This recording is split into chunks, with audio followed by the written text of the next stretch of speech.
Buenas tardes, queridos hermanos y hermanas que siguen la transmisión de su programa Católico Soy de la Diócesis de Choluteca.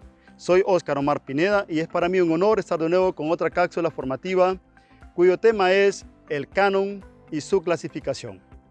La palabra canon es de origen semítico y se refería a lo que es vara o medida. Esta misma frase precisa actualmente lo que es vara, medida, norma o ley. Esta palabra era utilizada por los artistas y por los cristianos, precisando lo que era sagrado, lo que se debía cumplir o lo que se debía creer o lo que se debería tomar como artículo de fe. Esta misma expresión pasó a los decretos de los concilios eclesiásticos desde el siglo IV, señalando las decisiones irrevocables que se tomaban en dichos concilios.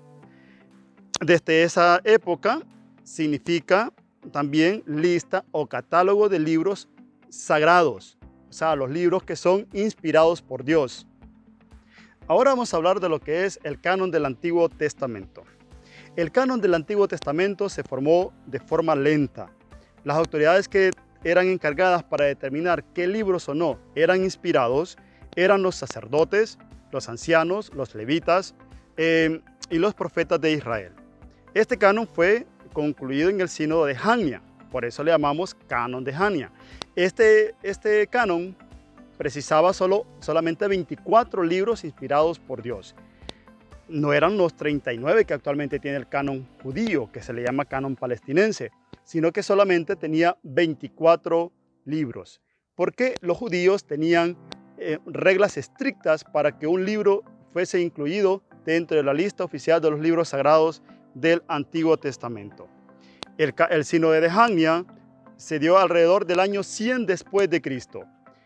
Eran los rabinos, después de la destrucción del templo de Jerusalén, los que vieron la necesidad de fijar por escrito qué libros debían integrar o no la lista oficial de los libros inspirados del Antiguo Testamento, porque deberían de ser leídos por los judíos que estaban fuera de Israel, o sea, los de la dispersión, los de la diáspora, que se dio en el año 70, que concluyó con la destrucción del templo de Israel.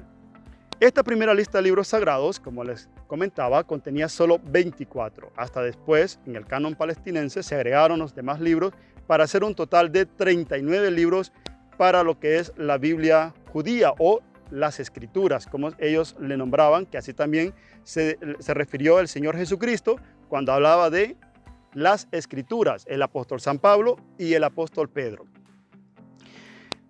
En esta lista final de los 39 libros, no se incluyeron 7 libros que tenemos en el canon del cristiano católico del Antiguo Testamento. Y estos libros son Baruch, Judith, tenemos a Tobías, Eclesiásticos, Sabiduría, Primera y Segunda de Macabeos.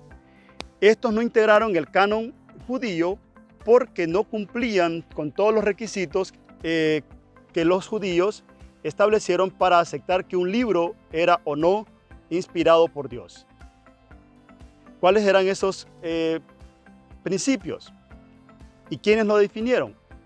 Ese es un aspecto bien importante que debemos de tener en cuenta para así determinar que los libros que nuestros hermanos no católicos despectivamente le llaman apócrifos no lo son, sino que se nombraron como deuterocanónicos. ¿Cuáles son estos criterios que los judíos o los sacerdotes, rabinos, levitas establecieron para que un libro fuese categorizado como inspirado por Dios y que pudiese incluirse en la lista oficial de los libros inspirados por Dios? En primer lugar, tenía que concordar con la doctrina de Moisés, o sea que debía estar de acuerdo con lo que se decía en el Pentateuco.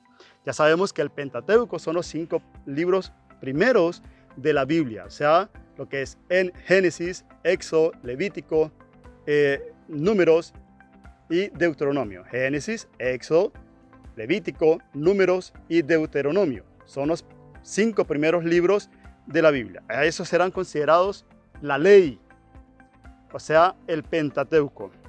Número 2, si era escrito antes de los profetas Esdras y Nehemías. 3, si fue escrito en Palestina. 4, si fue escrito en hebreo o arameo, porque recuerden que el Antiguo Testamento en su totalidad, casi en su totalidad, fue escrito en hebreo antiguo. Algunos fragmentos del libro de Daniel fueron escritos en arameo antiguo y otros libros ahí que fueron también escritos en algunos versículos en arameo antiguo. Entonces, estos eran los 4 principios principales que deberían de tener estos libros. ¿Y qué sucedía entonces con los otros 7 libros? Bueno, que estos fueron escritos en la diáspora. Entonces, estaban escritos en griego. Y por ese simple hecho de estar escritos en griego, no fueron aceptados en el canon de los judíos. La Iglesia Católica, al principio de su existencia, tuvo que enfrentar muchísimos inconvenientes que la obligaron a terminar el canon de los libros sagrados e inspirados. Y es que, como hoy en día, habían bastantes personas charlatanas que querían hacer suyos el mensaje de Cristo o el mensaje de Dios y lo escribían de acuerdo a su conveniencia y lo hacían pasar como autoridad de un profeta. En el Nuevo Testamento, en este caso, lo querían pasar como autoridad de uno de los apóstoles. Entonces la iglesia tuvo que enfrentar todo eso y poder pedir la dirección del Espíritu Santo para poder determinar qué libros o no eran inspirados. Por ejemplo, en el Nuevo Testamento, en las primeras listas estaban incluidos lo que era el Evangelio de Felipe, el Evangelio de Pedro. Entonces estos libros después, según fue la historia y se fueron dando los concilios, se fueron eliminando, depurando la lista hasta llegar a los 27 libros que tiene el Nuevo Testamento. Al comienzo del siglo IV de nuestra era, ya poseemos listas oficiales de los libros inspirados por Dios. Es el caso del Sínodo Romano del Papa Dámaso I en el año 381. Este sínodo había actuado también San Jerónimo, que tiene un papel bien importante, y es más, el concilio fue influenciado bastante por San Jerónimo. San Jerónimo fue el que tradujo la Biblia al latín, y a esa versión le conocemos como la Vulgata. También en el suelo africano se dieron varios sínodos importantes o concilios ecuménicos importantes que establecieron la lista oficial de los libros inspirados por Dios.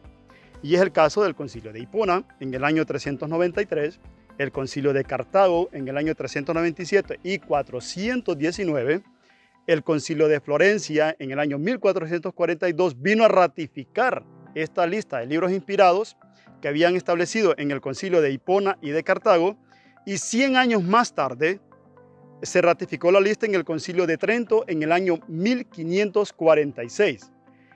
Después, este mismo decreto del concilio de Trento lo vino a ratificar el Concilio Vaticano I en el año 1870. Ahora vamos a hablar de la formación del canon del Nuevo Testamento. Al igual que el Antiguo Testamento, la formación del Nuevo Testamento fue un proceso lento, porque igual que en el antiguo pueblo de Dios, que habían varias personas que escribían y le atribuían esos escritos a los profetas, en el Nuevo Testamento también hubiesen varios cristianos que escribían enseñanzas de acuerdo a lo que ellos pensaban que Cristo quería transmitir, y se lo atribuían a un apóstol para que este escrito tuviese autoridad. Un ejemplo de ellos eran los gnósticos. Los gnósticos era una secta que tenía el concepto de que Dios había escrito 2 tipos de mensaje. Uno para el pueblo, ¿verdad? Todo el pueblo, o sea, el mensaje público que era para todo el pueblo, y también el mensaje que era únicamente para los consagrados. Y eso no es correcto, porque Cristo no escribió 2 mensajes, porque para Cristo todos somos su pueblo consagrado. Recuerde que en virtud del bautismo todos somos profetas, sacerdotes y reyes. Entonces el mensaje de Cristo era unificado, era para todos. Curiosamente también en el Nuevo Testamento hubieron libros deuterocanónicos, así como lo existieron en el Antiguo Testamento. Por ejemplo, y da la casualidad que fue la misma cantidad de libros, 7. En el Nuevo Testamento estaban lo que era Hebreos, Santiago, Judith, Apocalipsis, Segunda de Pedro, Segunda y Tercera de Juan. Imagínense que el libro del Apocalipsis, en el primer intento de unificar o de establecer la lista del Nuevo Testamento, era considerado, como dicen nuestros hermanos no católicos, como apócrifos. Cuánta confusión tal vez nos hubiésemos librado si la iglesia no hubiese decidido que este libro hubiese sido inspirado por Dios, pero no fue así.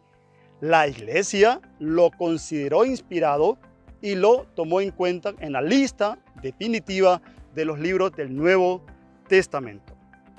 Queridos hermanos, este canon tiene una clasificación y vamos a hablar de la clasificación de la Biblia que normalmente todos tenemos.